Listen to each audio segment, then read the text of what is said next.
27 degrees Sag. I'm your host, Kim Lalo, certified astrologer, Feng Shui consultant, and a psychic medium. I also have a wonderful referral network that is global, worldwide to help you find your sacred space. And it is sponsored by Coldwell Banker Premier Properties. I am here tonight. We are under a Taurus moon, actually. So we are going to really talk about some practical, wonderful things that you can start practicing right away. Put them in your tool belt, and we're going to need it because the cosmic weather that's going to be coming at us is going to push you towards your destiny. And no matter how the universe tries to wake you up, sometimes you do not want change. You do not want to, let's just say, get out of your comfort zone. But other times you're like, yeah, man, I need to change. I need something good that's coming at me. So that's what we are all about. And this new moon in Leo, if you would like to follow me, get a hold of me on Facebook, Twitter, and also Instagram. My offerings, I am, because of this wonderful change that's coming up for all of us, this new moon in Leo at 6 degrees. I've offered a special on the 30-minute astrology reading for all of my clients that just want to come in and update, jump on a call. They need to update what's going on. And we have something that I need to tell you about. We've got Mars, the planet of action. The planet, it is like what gets you up every morning and makes you go after your goals. It gives you almost the breath of life to go forward. It gives you the courage. It gives you the inspiration. It usually stays in a zodiac sign about 4 weeks. We've got Mars on August 20th going into Gemini. It will stay there until March 25th of 2023. Where is Gemini in your chart? And I'd love to be able to pinpoint your timeline and use the juice that's going to be really in your life for a long time. So we're going to be going through that as well. Why don't you come on over? Check me out. It is Kimla Lowe, LOWE.com. I want to tell you about our fabulous spiritual guest that we have on the show tonight. She is from Germany originally, but she is coming to us from Paradise, Newfoundland this evening. Her name is Sandra Cooze.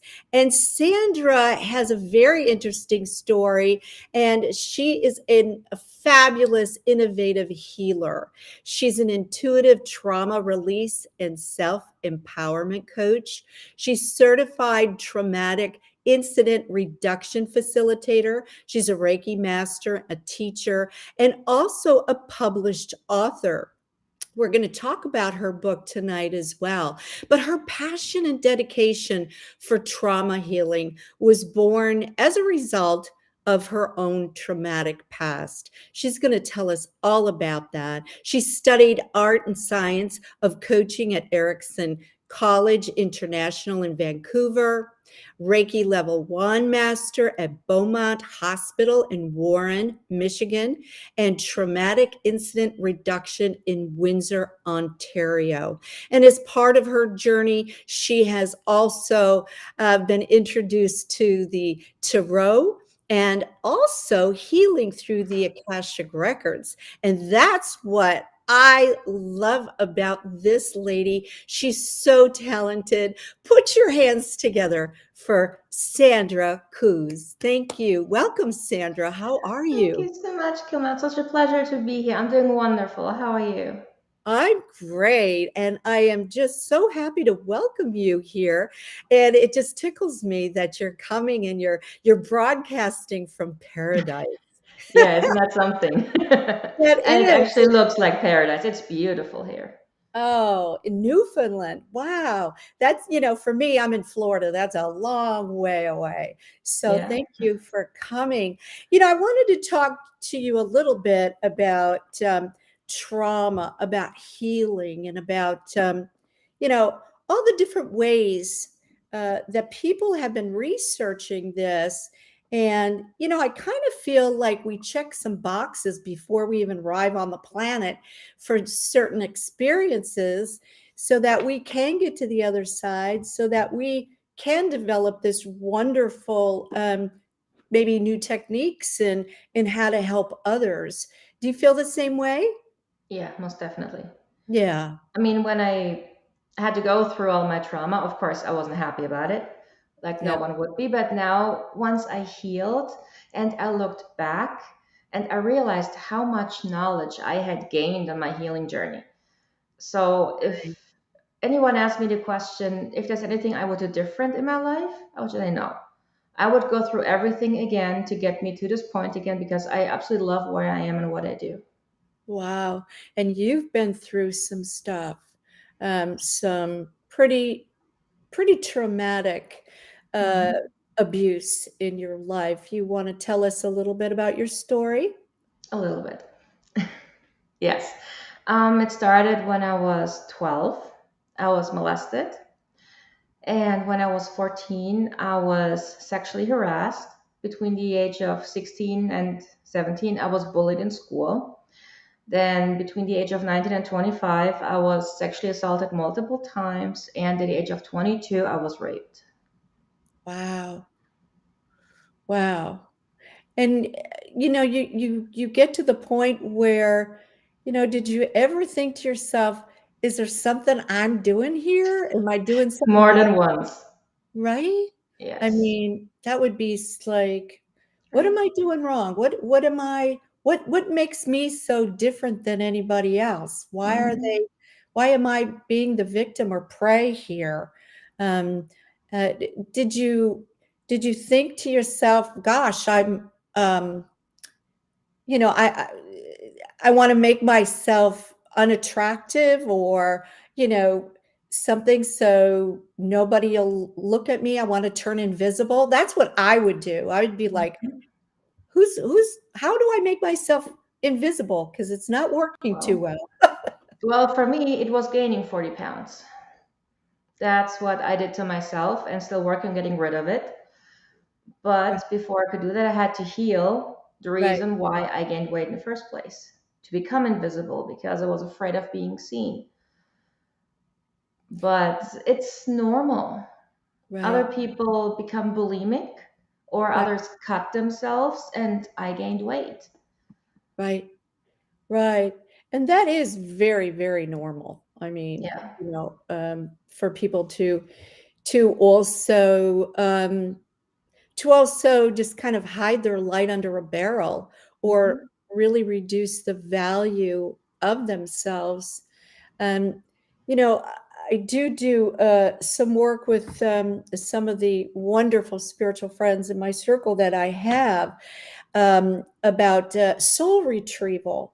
It's almost like you lose a piece of your soul every time you go through one of these traumatic intrusions into your life. Did you feel that way? No, I just felt the disconnect between body and soul. Mm, What is very common too, that we leave the body to its own devices after we have been through sexual trauma because we don't want to feel again and again what it felt like. mm, And this disconnect is what really makes us feel like we've lost something, hmm. like we're not whole because there's a Right, disconnect. right, But the more we heal, the more the body and soul reconnect automatically. And at some point, it is so deeply connected, you feel whole again, and no one can ever take this from you anymore. very good, very good. And what steps did you take? You know, did you get to a point where you just said, "That's it, I got to get to the bottom of this," or how did that work? Well, I had to hit rock bottom first. And I had hit rock bottom the day I went to see a psychologist to reach out for help because I did not like the person I had become. And in the very first session, he dismissed me with the words, I believe you've already worked through it all. What am I supposed to do? Yeah. Wow. That's when I hit rock bottom, and that's when I had a decision to make. I had to decide if I want to stay down there and live a miserable life or if I want to climb out. And I decided I wasn't done with life. I decided to climb out and find my own way of healing. And Very, that's when I started to look around me, look outside the box, and find answers in the most unique ways that helped me on my journey into healing. right. And where you were living at the time, did they offer those kinds of things? Was it easy to find some new ways of healing or trauma release or any of that? No, well, in Germany, you do not go to the psychologist. You do Mm, not talk about your trauma because what would the neighbors think if they knew? mm, So, no, there was no one around in my area, my field, my family who would be supportive. right, They just didn't talk about it. right. But I was lucky enough to have a friend who was very spiritual in Mm, a time when I didn't really know what spirituality meant. And he saw how miserable I was once sitting on the couch. He stood in front of me, hands on his hips, and saying, Get a quartz crystal already. I had no idea what he meant, but I did. And he showed me how to use it, how to take it to bed with me every night and hold it in my hand. Yes, exactly, one of those. Mine is still packed in a box, or I would show it. But yeah, and I started to feel better after 3 months. I started to be more outgoing. I felt lighter. I wasn't healed by any means, but it was a start. It was the beginning of my healing journey and my introduction into spirituality because then I was hooked and I wanted to know more.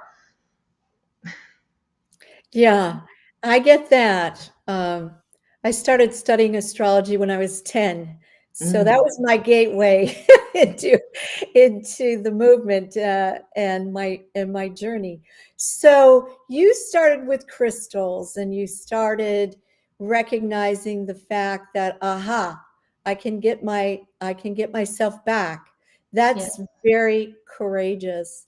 And how did you understand that trauma, the psychological residue was trapped and needed to be released? How did you realize that? Well, it actually was something my last boyfriend said, the last one I had before my husband. We were dating for a couple months, and I always sabotaged my relationships. It went great the first month, and then everything went downhill, and I never understood why until we broke up. And he said that he had just been married to a woman with mental issues. He didn't need another one. He said that matter of factly, not mean, just really as a fact. And that made me think. And it made me think about how I am in relationships. I was looking at all the patterns and I started to really looking at myself and what I was doing. And then the light bulb went off that I was doing this to myself, Mhm. which was then I decided, okay, I do not want to have another relationship until I am the woman I want to be in a relationship. And I must have done something right because 3 months after, the universe sent me my husband. Wow. Yes. Yay. What do So, you what but do that you shifted. This taught me that in order, yeah, Yeah.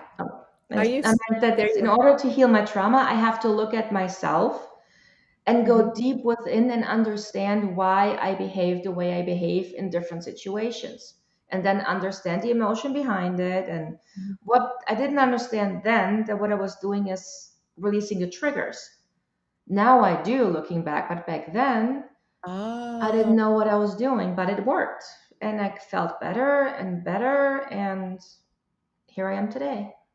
wow. So you identified your triggers about that trauma and you I can only imagine that your triggers made you relive all of that over that nightmare over and over and over again. And I would think, I would think that would be terrifying to live your life like that. And that is very, very wise of you. I feel like you have been a healer, or you are a healer from other lifetimes, and so you're coming through now Mhm. to give us, your wisdom with a story behind it, so that you can validate, the work that you need to do. So, through all of this, is there some type of a step by step process that you begin, or that you help people with, or how do you begin to realize the triggers, and how do you begin to release, that deep seated, multi-dimensional uh, goop? Yes. Well, what I do, I called multidimensional trauma healing, simply because we're multidimensional beings. So we live in the third, fourth, and fifth dimension at this point. So the third dimension being the physical, which is the trauma we had to experience in our life. And Mhm. for that, I use traumatic incident reduction, which is an amazing modality no one has ever heard of. Mhm. It's been created in the 80s, Mhm. and it really works strikingly similar to what I have been doing myself for healing. Hmm. By going through the story and understanding the triggers, releasing the mini triggers until we get to the big story and release that. It's very quick and it's rather gentle, and the trauma is gone. You don't learn to cope, you release, which is why I loved it so Mm. much. You release the trauma, it never comes back, and you're free. Oh, wow. Yes. That's the difference. You That is a release huge difference. huge. You don't learn how to cope with that. No, you kick it out. You kick it out. Yes. So you break it up, dissolve it, it's Exactly. gone. Yep. And it's an Wow. incredible feeling. And seeing the women I work with, seeing them, how they transform in front of my eyes, it's magical almost. It's so Wow. wonderful. That is amazing. And do you do this without doing any type of past life regression? Yes, that is the 5D what I'm doing. So the 4D would be releasing the social and generational conditioning. So the beliefs that our parents instilled on us, what we believe of ourselves because of bullying in school, or in the workplace. So Mhm. all of that is released through coaching, and I help my clients set boundaries and really reclaim their lives and live lives on their terms, not reacting to whatever life throws at them, but really controlling what they choose to have in their lives. Mhm. And then 5D is the newest part that I added, and that's the generational, ancestral, and past life healing, which I do through the Akashic records. Because Let's trauma, talk about that. yeah, okay. It's there's so much more to trauma than just what we experienced. There is Mhm. so much that we carry around from generations past that isn't even ours to have, but it has such a huge impact in our lives. Let me give you a quick example from my own family line. About 4 generations ago, an ancestor had a dairy farm, and he was happy. He had a beautiful wife, 2 sons, and he was successful. Now, then his wife died suddenly, unexpectedly, and he was heartbroken. So he began to drink and he began to gamble. And one night, he gambled his whole estate away in one deck of cards. Mhm. So he lost his home, he lost his wife, his children lost their inheritance, they lost everything. Now imagine this being carried on in my family line. I am the first one in my family line to have my own business. I'm the first one to write a book because I broke free of that belief that work is hard, you can lose everything in a second, and just keep your head down and work for others. It's the safest place. So I broke free of that, and now I'm doing my own thing, and I love it. because I'm no longer pinned down by what my ancestors had to go through and my family kept on carrying on. Right, right. And descendants in feng shui, we have descendant luck. And there's the belief principle that if you are very respectful and you honor your elders when they pass away, they will help you um, with whatever kindness and powers that they have, that they will sprinkle down descendant luck upon you. We call it heaven luck.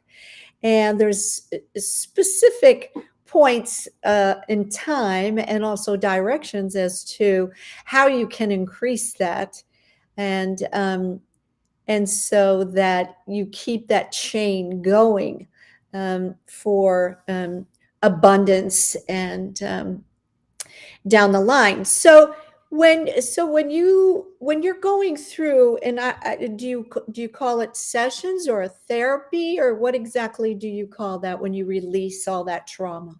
I usually call it sessions. Sessions. Okay. It's not really therapy. Okay. So in your sessions, yeah, is there a series of sessions that you need to do this, or are it does is everybody different, or what's been your experience? Well, with the traumatic incident reduction, it's a session sequence. Okay. So it is continuously to release one traumatic event takes about 5 to 6 sessions, Oh, okay. which is Good still to pretty know. quick. Yes. Yeah. Oh, Now yeah. with the coaching, it really depends. Mhm, Sometimes a person only needs like one little kick in the butt and one push forward, and they're good to go for a mhm, month until the next issue, the next roadblock comes up. And others just enjoy learning because I add so much spirituality to it, so many different approaches. They have one aha moment after the other, so we have continuous sessions, but they choose mhm, if they would like to have a session package or not. And with the ancestral healing, I usually say once a month, mhm, simply because in each session we release three, maybe on the outline four in in attachments from the ancestral line, past lives, or generational, because that's all the body can handle for the most part. Because there is what I call the emotional hangover, because all the energy and all the emotions that were attached to the ancestral line have to come up and be released. right, So when I release ancestral things for myself, a couple right, days later, I sit there for 2 hours bawling my eyes out. Without emotion, it's just the energy that's coming through and out. And so I can't just all of a sudden release everything. No one could handle that. I see. So I So, say, yeah, so sometimes, it gets worse before you release and it gets better, yes. kind of a thing. Wow. And do you ever work with, military people that, have terrible nightmares when they come back from their duty and things like that? I haven't had the pleasure yet, Hmm. but TIR is created specifically for people with PTSD. And I have worked with people who had PTSD, Mm-hmm. not military, but other traumas, Right. and they're doing amazing.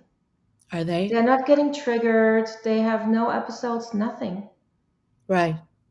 I was thinking, does this work for loss and people who are grieving, and that kind of it? Because that's really kind of a trauma as well. Although It, grief is a different trauma, grief is love, mm, so it's a different source. But uh-huh, yes, triggers are triggers, and you can release them through trigger work. right, right, right. And so when you start releasing all of this, um, I would imagine that how you feel, your value of yourself and your self-esteem would like shoot through the roof. And this has got to give you a new natural high, so to speak. Yes, Right? it does very much. And so I would think if you're feeling that for the first time, it's kind of like a basketball player, a football player, getting that, $1 billion contract. You Mhm. don't know how. how to contain that energy. Mhm. Hopefully, you help them direct that great energy as well, and what to do with all of that, right? Yeah. That'd be I great. Yeah. don't, yeah. I don't like to question now what. So once I help them heal their trauma, we Hmm. go to the next step. And then when they reach the end of that and say, okay, now what? Then we go to the next step until there are no now what's left. Right. So that they can find their own way, know exactly where to go, Right. and just enjoy life. Right. So we touched on the Akashic Records. For people that have no idea what that is, can you explain what it is and how we all Sure. have it, and how healing comes to play in that? Sure. Mhm. Well, the Akashic Records are a spiritual place in the fifth dimension. You can imagine this as a huge library with pillars of marble and millions of rooms. And each room is for one individual soul or property or animal. And we each have our own rooms. And this room is filled with books and scrolls talking about all the lives we ever lived and all the lives we ever will live. Now, it also has books about all the curses that are attached to us or used to be, about all the spells that were in there, about the pacts and all the traumas, and also connections to our ancestors. And I learned something called soul realignment. I Oh, studied okay. that, which is a modality Mhm. that helps to heal the soul, release what needs releasing for the soul to fully heal. And this really drew me in because most of the time you learn how to read the Akashic records, but not how to use them to heal. So this Mm, was the first modality I came across that actually helped heal the soul and get the soul intact. And so, yeah, that's how I started. But the more I did my own thing, the more I developed my own approach in the Akashic records. And the more I used the Akashic records, the more they opened up to me. Just like the tarot. The more you use the tarot, the better you can read it because more symbols attune to you. right. You get a deeper understanding. So Yes. how would I contact the Akashic Records? Well, technically, it's our birthright. We all are allowed to go in there, but it takes a lot of responsibility because you can really do a lot of things in the Akashic records. I mean, going into your soul's records, you can change so many things, positive and negative. So the Akashic records will open up to you when they deem you ready. Now, Mm. I had tried to go into the Akashic records before I was ready through my dreams, meditations. Mhm. And both times I was greeted by hellhounds, guards of the Akashic records, because I wasn't allowed in yet. Wow. Yes. So tread with caution. The Akashic records will let you know when you're ready. Wow. So yeah, it is a responsibility when you go in there, It and is.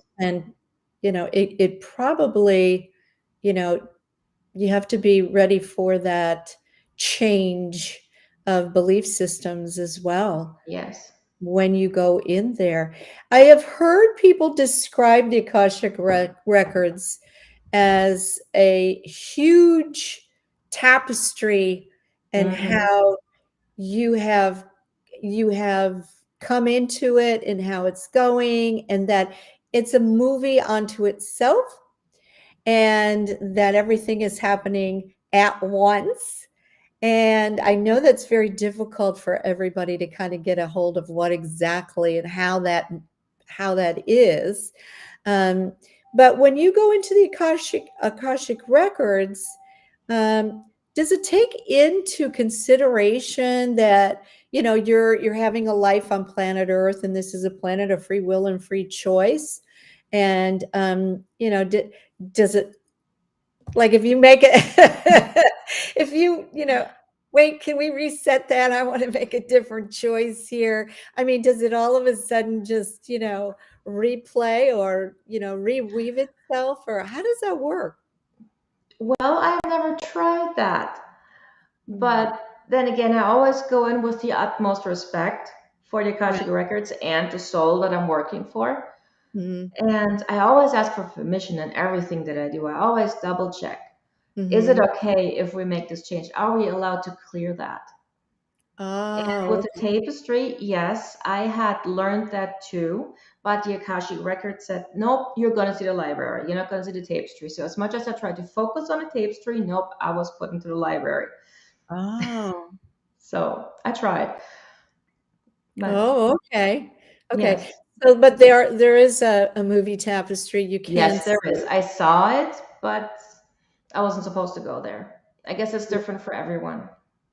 Okay. So you went into the library. So you went into, your scrapbook of everything and your ancestors before you and all of your different lives that you came in as other people, or what how did you focus on that? Well, when I go into the Akashic records, it's not so much about who we were, because Mm. that life is gone. For the soul, it doesn't matter. It's the ego that wants to know, Mm. and the Akashic record doesn't really care about the ego. It would tell me who I was, but it's not important. Important is the attachment that still keeps me stuck and wreaks havoc in my life now. Mm. So I usually go in when I notice a pattern, something that I repeatedly do and don't know why. Let's say, for example, if I had a fear of doing interviews and I would stumble all the time, even though I know the subject and I love the subject, but as soon as I'm on camera, I freeze. I still do when I'm alone on camera, so that hasn't changed yet. Well, doing But great. thanks, when I'm talking to someone, it's different. Makes it easier. But then I see, okay, is there a way where I had an ancestor maybe had to be on stage, had performance issues, or someone who was afraid to talk, or had maybe is speech impediment or something. So I look for that, and when it says yes, then I know, okay, this is where it's coming from. And then I Mm. ask if I can clear this attachment. And if it says yes, then I ask the Akashic records to clear that. And then they take out the book where this trauma is in, open it Mhm. up on a page, and just swipe it out, and then take the book back. So you're basing this legacy of ancestral um, behavior, and you're thinking that this is contained in your DNA. Yes, Ah, it right, is, right. but also more on the energetic level. And so once you Energetic. clear it on the energetic level, it trickles down to the physical level, and that attachment is gone. Oh, okay. I see. Okay. And I have heard that the Akashic Records holds um, from your ancestors any type of diseases as well. That it holds them for about 7 years. So if your ancestors were from royal blood and they had, some wild disease, bubonic plague, we'll use, that there still is a slight dribble in the DNA of bubonic plague that was 7 generations um, before you. Have you heard that at all? No, not yet, but it's very interesting. Yeah. What I've And then, come across in the Akashic records is physical pain, ah, unexplained physical pain. That I ah, had a lot to deal with. Back pain, where an ancestor from 4 generations ago was abused by the husband and he had his foot on the back. And in that spot, client of mine had back pain for the longest time without knowing why, and her mother too, and her grandmother too. So okay. once we unearthed that and released it, the pain was gone because Wow. of that Okay. trauma. So yeah, so physical trauma, that's what I've come across. Illness is not yet, but Okay. it's very interesting. I'm definitely going Yeah. to look into that. Yeah. Yeah. That's what I have heard, that after 7 generations, um, there isn't a trace of anything that comes through the DNA as far as that goes. But as far as the Akashic records go, you get serious, you can go into meditation, you can ask if you are worthy enough at this time to be able to look into your own room with your own information. And is it like, is it just open, or do you have to go in there with a specific intention to see exactly all of the records from you and from your family? Do you have to have a specific intention, or do you just, can you just randomly walk in and go, I just want to see what was going on? Yeah, I just go to the secretary, Oh, and your then secretary. yes, I and then want that job. yep, and then in a blink of an eye, I'm standing in front of my door, and then I go in. Or if I go to a client store, sometimes I'm over here, sometimes I'm over there. So it's truly fascinating. But yes, I can just say I would like to see my room, and I go into my room, and there's my personal Akashic record guide. Oh, And that guide, I ask the questions, and that guide answers me. And for questions, I use my pendulum. ah, It's easier. very good. And how do you use that exactly? Well, you ask yes and no questions. Mm. So basically, if something was going on in my life, I would ask if this and this issue, if it's ancestral or generational or past life, and it would either say yes or no. And then I would go deeper, which side, how many generations, and was it trauma, was it a curse, was it a contract, was it a pact, was it a belief system, Mm. things like that. And then I basically play a little detective to get to the root issue and see what's going on. And then I ask if it can be cleared. And if it says yes, then I ask for it to be cleared. And after a few seconds, I ask if it's done. And if they say yes, then I ask if there's anything else that's attached to this issue. Because usually it's two or three things that are connected to the issue that I have. So many people in medieval times, they took the vow of chastity, they took a vow of Mhm. poverty, and all of these things. And now, during our, competitive, business success motivating um, world that we live in, sometimes we're blocked and we don't know why. And we've been to, I don't know how many people. And so, if we go into the Akashic records and we ask for any kind of vows, whether they're chastity, poverty, whatever it is, that they are now cleared so that you can live your life without those limitations, Mhm. that's exactly what we're talking about here, right? Yes. Wow. So, do you help your spiritual person that you are healing? Do you help uh, your client to go through the Akashic records with them, or are they allowed to do that on their own, or do you introduce this to them, or how does that work? Now I do it for them. You do it for them. Okay. Yes. So I go into, with their permission, I go into their Akashic records while we're in session over Zoom. And I go in and walk them through what I see and what we're clearing so that I can at the same time help them if they have like already feeling a little different. Some people notice a change right away, and for others, it takes a couple days. So Okay. I do it for them. Now, Hmm. right now, I'm working on creating a program where I teach people how to do what I do, but it's Oh, not quite finished yet. I see. But And I'm if working on it.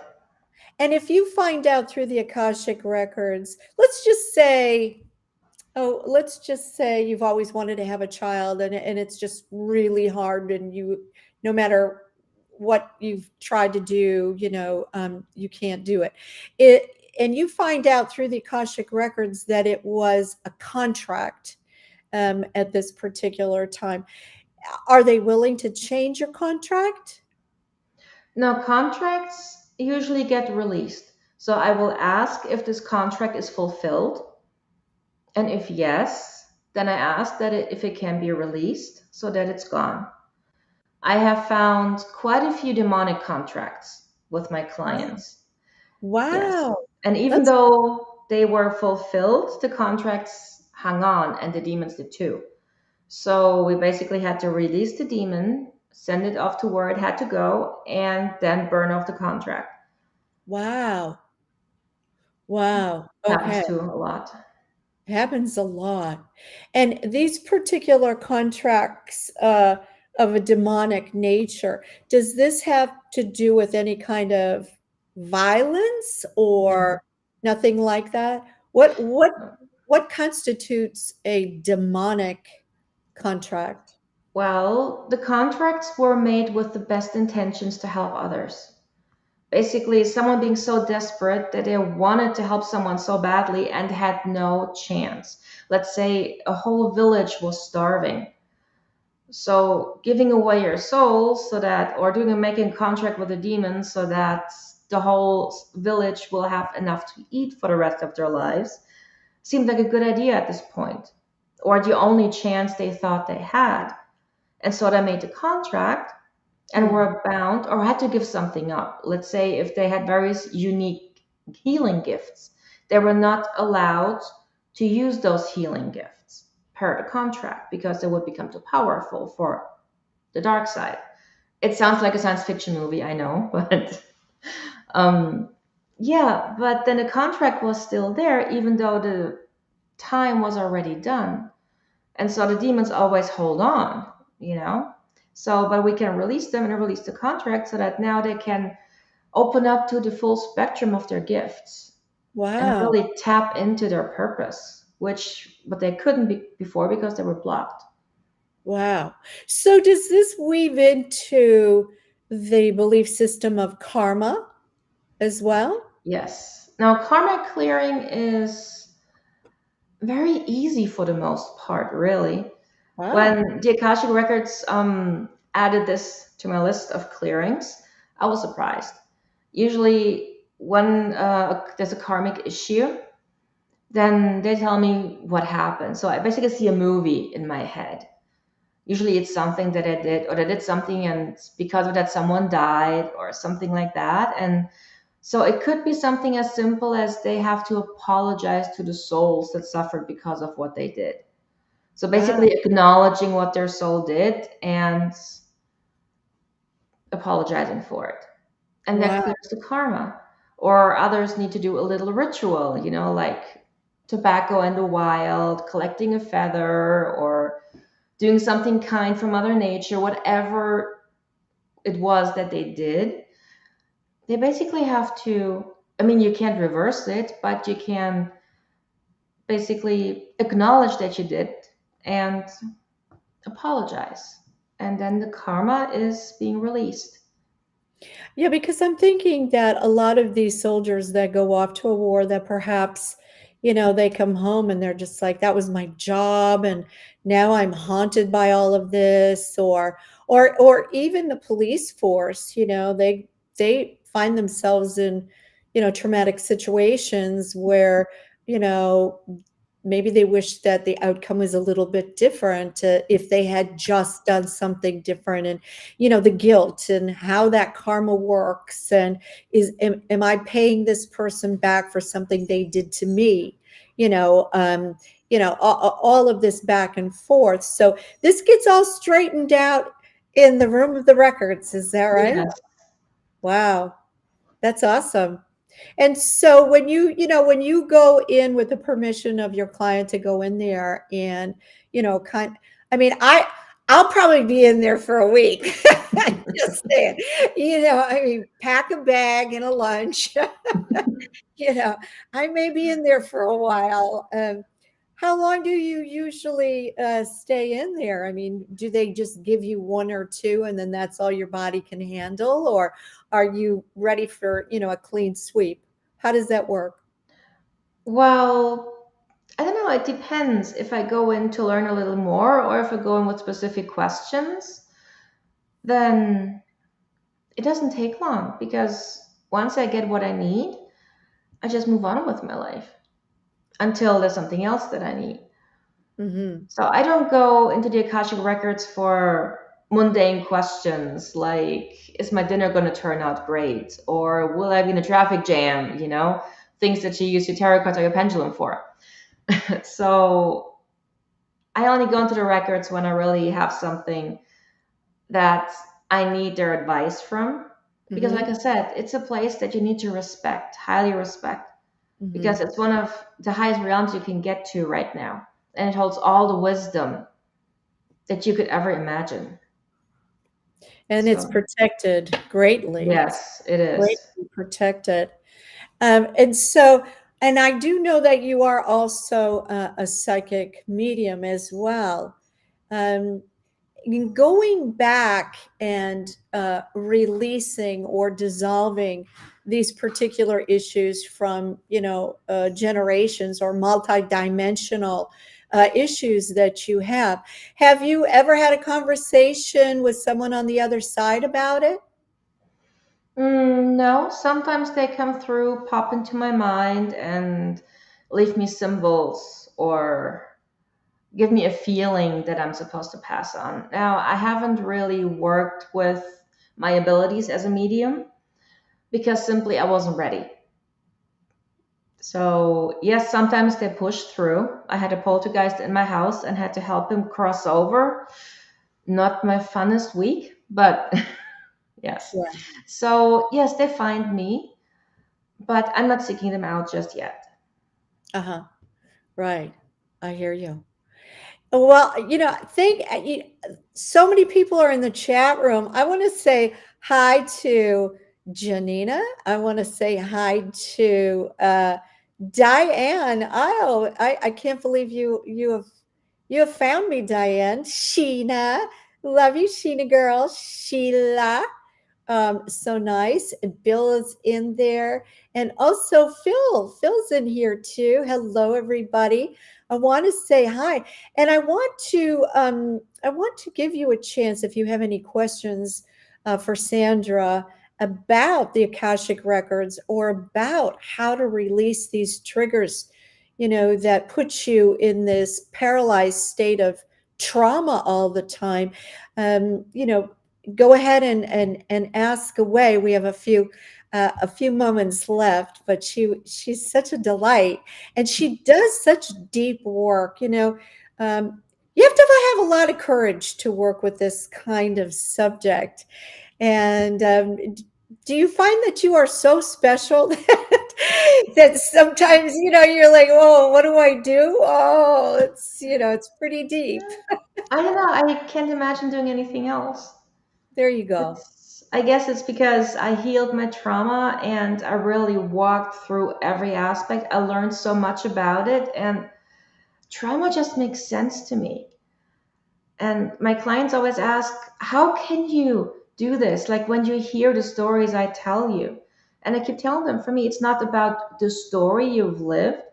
I've been there. I know how it feels, but I also know how it feels on the other side of it. And Right. that's where I want to get you because the other side is pretty amazing.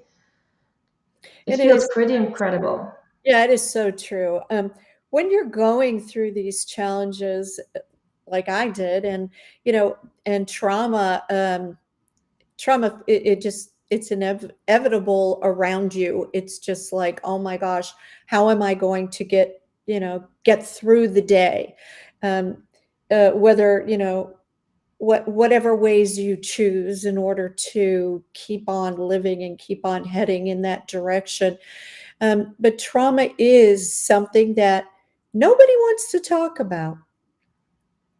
No one wants to talk about it. No one wants to work on it. And the people that do, it just seems like whatever they have to offer really doesn't get to the root of the problem. Mm.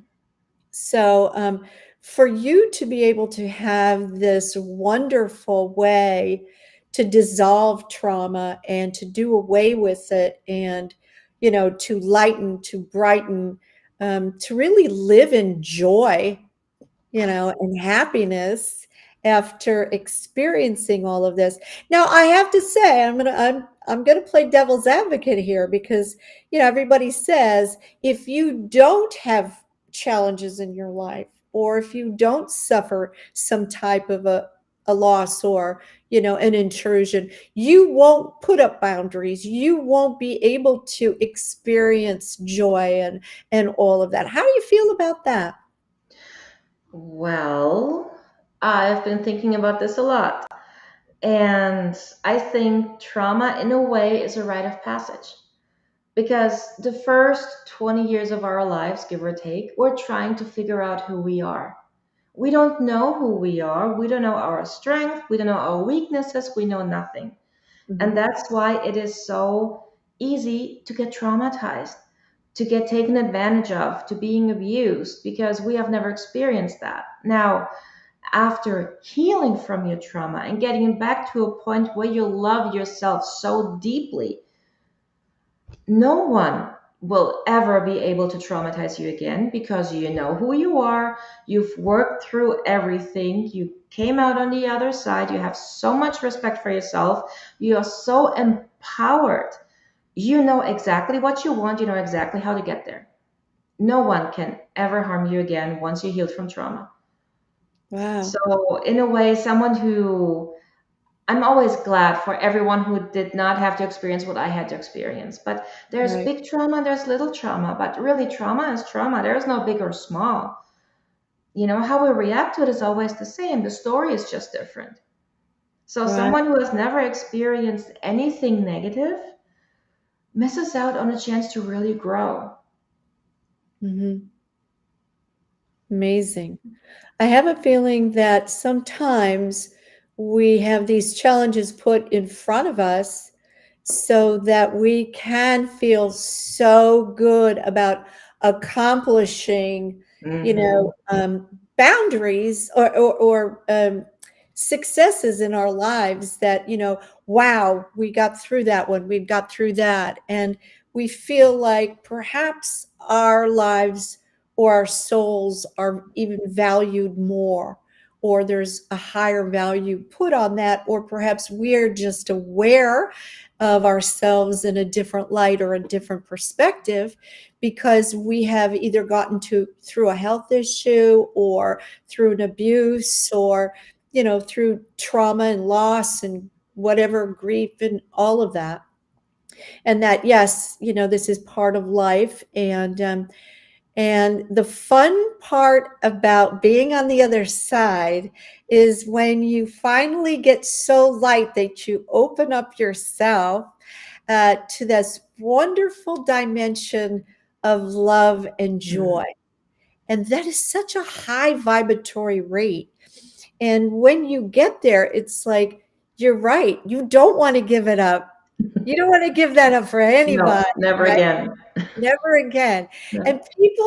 people who are wanting to take advantage of you, they get pushed back, like repelled, um, Yep. because you're just blasting them with this high frequency, and it's really quite amazing. I have to say, it really is. So you are a published author, Yes, and I let's am. talk about your book. And let's talk about that. It's called Rise Above Your Story. Is that correct? No, that's my business. My book is called Journey to Yourself: How to Heal from Trauma, written Trauma. by someone who did. Okay. All right. Yeah, that's it. And where can we find your book? My book is on Amazon and on Barnes and Noble, or if you would like a signed copy, directly from my website. Awesome.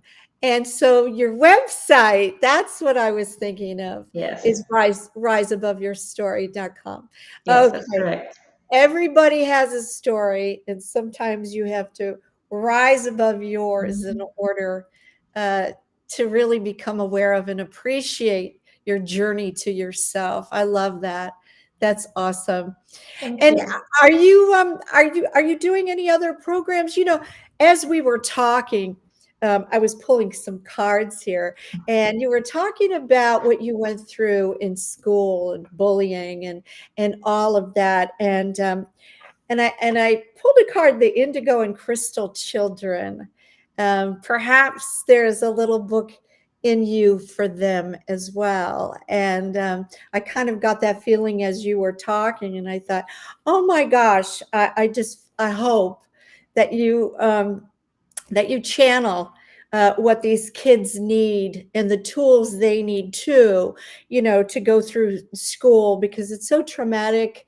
They don't feel safe, number one. And then to have their own peers, constantly torture them while they really are trying to focus and just learn simple things that it seems like my generation went through and learned like that. So, Mhm. and then the other card I pulled for you is the Uh-oh. card of the healer. I mean, you can't make this up, right? No. It works. It totally works. And it says you have the spiritual gift of healing and a desire to share it with others. I mean, if that does, I don't know, that gives me goosebumps. Not That just you, me too. that two appropriate things uh, for you and for us all.